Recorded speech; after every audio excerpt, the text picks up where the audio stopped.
my car was T-boned by a car coming out of nowhere. The windshield so darkly tinted you could not see who was inside the car. Now, Roger Stone is there. I was talking to him earlier in text messages, getting an ambulance or going to the hospital. Just had a hit and run. He got hit with polonium.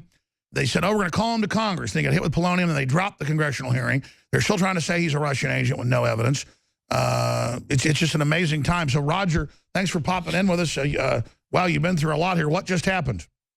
Well, about an hour ago, I was driving on my way to a speech in Orlando later this afternoon, and my car was T-boned by a car coming out of nowhere. The windshield so darkly tinted you could not see who was inside the car. It was stunning. The airbags went off. They came in at the passenger door where I was seated. And then the driver threw it in reverse, even though he had sustained some damage, and took off. There either were no plates or they were not identifiable, although, frankly, the whole matter was... Well, I can see your face on the jaws bruised by the airbags. You were saying you're going to go to the hospital. Clearly, we talked about they need to kill you before they have the hearings because you're supposedly the master Russian agent. Now they're saying you're in touch with Guccifer, on a public account, trying to get him to come on air. No one's hiding that. We wanted the WikiLeaks. So, Roger, what do you think this is? Well, look, I think I've been poisoned. I've been smeared. I am responding and pointing out the problems with the headline, Trump associate was in touch with a Russian hacker.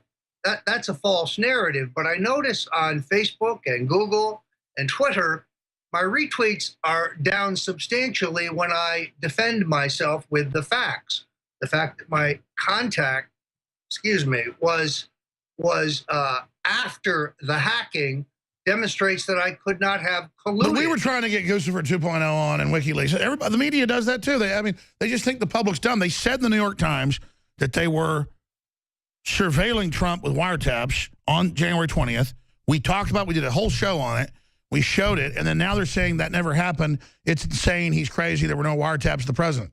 The problem here is much larger, Alex, and that's because the smoking gun who made these fraudulent allegations, if you read their entire story, which is a smear piece, and several other stories published the same day from other lefty fake news sites, all contain information that could only have been gleaned if I were under surveillance. Only if someone had access. Wait. They admit you were under the FISA court. That's been in the New York Times too. But if that's true, then leaking that information to the smoking gun is a felony, punishable by 10 years in jail. Sure, so, but no one's being surveilled. Even though our phone calls with Trump and all of it have admittedly been recorded, and yes. and they admit, FISA court did thing on you, but nobody's under surveillance. It's crazy, Roger. Well, and they continue to deny that Trump was under surveillance. Let me say this, Alex. Trump has been under surveillance since the Bush presidency. He was under surveillance both in New York and Palm Beach. I have reason to believe at some point that surveillance ended, but was turned back on by the Obama administration. I know they're denying all of this, but Nixon denied Watergate for over a year. And Napolitano says he has 4 sources, and this is coming out from Judicial Watch as well, that they were using the British, which they always do. They use the foreign intelligence to spy on people domestically, vice versa, to get around those laws. Yeah, precisely. So this is all going to come out. And the worst part for them is their rationale for spying on Trump, i.e. he was in touch with the Russians through his agents, is proving to be false at the exact time that their surveillance of the president has been exposed. That's why the deep state is trying to take me out. They've poisoned me. They have smeared me. And now somebody in a car tried to kill me. Well, Roger, I'm going to tell you, you better start watching your butt because, like you said, they announced all these hearings when you didn't die. They announce hearings, you get poisoned, you don't die. They should have drank the whole drink or whatever. We don't know what happened. And now they want you gone so they can kill the straw man in a congressional committee. Is it coincidental that only in the last 48 hours, John McCain called for Senate hearings and specifically said... In fact, guys, I told you guys John McCain calls for Senate hearings on Roger Stone. That's been all over the news. I wanted to play that clip the other day. Yeah, he calls you out and this happens. And he says specifically I should be questioned about my ties to the Russians and to Yukановich. Alex, why is he making these kind of baseless, reckless charges? I have no ties to the Russians or Yukановich. So I have to ask myself, does Senator McCain have left no sense of decency with these completely phony, made-up witch hunt charges? And then let me see if Craig Sawyer, again, top retired Navy SEAL, combat expert, researcher, you name it. I mean, do you have any statements or anything for Roger before we let him go? No, I wish some of this didn't sound so familiar, though. Sad. Yeah. It's sad to see. It really Roger, you better watch out. They do not want you in those hearings. They want to have those hearings. They want you dead, man. Well, if I was you, I'd stop running around all these events you're at. I'd start driving an armored car.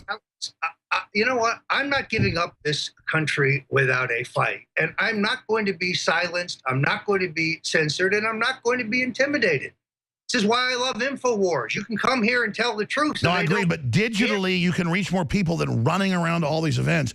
All I'm telling you is you need to demand the hearing. Before, I would tweet, I demand the hearings before they kill me. I've been poisoned. I've been hit by a car. Nobody's got polonium. I mean, I think we need to get you in front of Congress right now. They're scared of that. Roger, let's get to the hospital, get taken care of, and we'll talk to you soon. But my people insist that I go in for it to be checked on. I feel fine, Alex. I was very lucky. I think the airbag saved me. The local police took an hour to show up and take their report. But that's South Florida. Well, maybe this was an accident, but the polonium's not. Yeah, go ahead. Jump in. It didn't seem like an accident to me. I do have one thing. I believe President Trump can and should assert himself very forcefully upon our intelligence community and reestablish his commander's intent for the course of the United States of America and put a stop to this subversive action. And I think he can and should do that. So let's hope that happens soon. Absolutely, because look, I mean, there's no doubt that every day newspapers, rap stars, rock stars, movie stars, everywhere say kill Trump, kill Trump. Trump had to respond and say, why is Soup saying kill me? If this was Obama, he'd be arrested. Well, the president has the power to say, you know, do something about this. And I'm not looking for some war with these people. We're beating them intellectually. But at a certain point, we just can't let them sit there and call for our murder constantly. Roger, get checked out. Go ahead.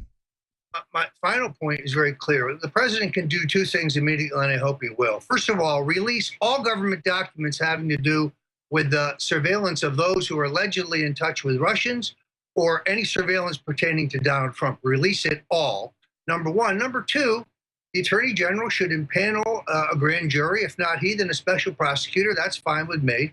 And sure, I would be happy to testify, and you can examine the so-called Russian collusion. But you must also call John Brennan, James Clapper, Ash Carter, Loretta Lynch, and perhaps even... You all leaked it. Let me ask you this. Why does the MSM, because the internal WikiLeaks came out, they talked about you and I, and they said, we've stopped the MVP in the same email attacking you. And I'm kind of a little bit jealous that they called you the MVP and not me, but it's talking about us in the show. Why are you the MVP? I mean, because this is the Democrat Party run. David Brock, we're like, we've gotten the MVP banned off the news. Perhaps they realize that I'm the ultimate Trump loyalist. I love Donald Trump. I have deep affection for him and his family. And I've always thought he had the leadership qualities and the skill. You're the one that introduced him to Nixon. You're the one that launched it. You don't want to take credit. Just take credit. No, I'm not going to take credit. But I like to hope that I have been a great assistance, and perhaps that's why I am targeted. Also, Alex, look at my work. I exposed the CIA in my book on the Kennedy assassination. I exposed them again in their real role in Watergate. I exposed them involved with the Clintons running drugs through Arkansas. I exposed them in my book on Benghazi. I exposed them in this book in terms of the whole Russia thing. That's the criminal elements of the CIA. Yes, I am a consistent critic of the deep state.